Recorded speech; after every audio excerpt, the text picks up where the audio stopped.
So today I'm going to show you guys how to correct a carriage bolt. So if you're like me, then you bought the wrong carriage bolts and you don't feel like returning them because you already used a couple. Can this focus for me?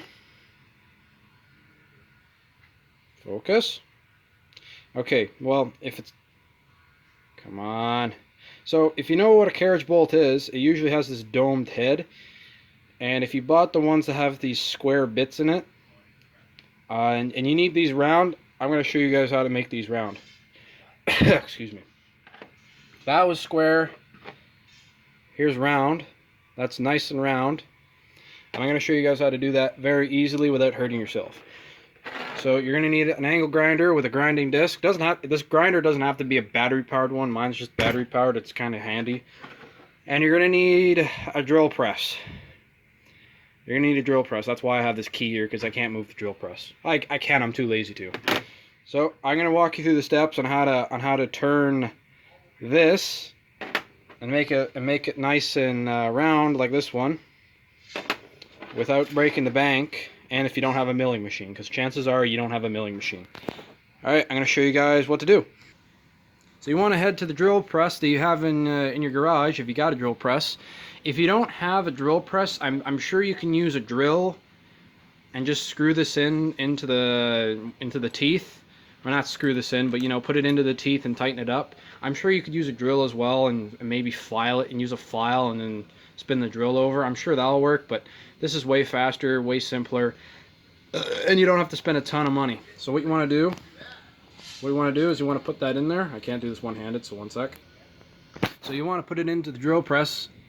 You want to put it into the drill press exactly like this. You want to have it tight. You don't need it. You don't need this incredibly tight. Is this camera fucking wet? I don't know. You want to make sure it's in there. You don't want to crank on the threads too much, because you might damage the threads.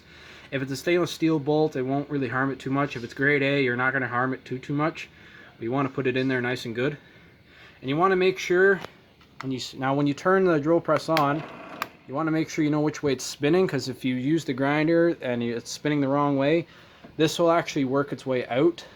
So for me, I have to have the grinder up like this, and then you'll basically you'll just go with a grinding blade. Literally, just go with a grinding blade. Don't use a cutting blade. It's just going to take too long, and you're going to screw everything up. So I'll go ahead and grind it. So as I stated, this sometimes likes to make its way out. So you're going to want to shut the machine off.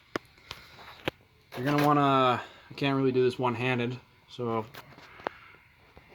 back. So you just want to... I'm going to try to do this one-handed. So you just want to like loosen the clutch, the chuck up a bit. I almost said clutch. You just want to tighten it. Don't destroy those threads, because you're going to need those threads. All right. So you want to turn the machine back on. And maybe I could do it one-handed. It's battery operated, so you want to take it. You want to go at it.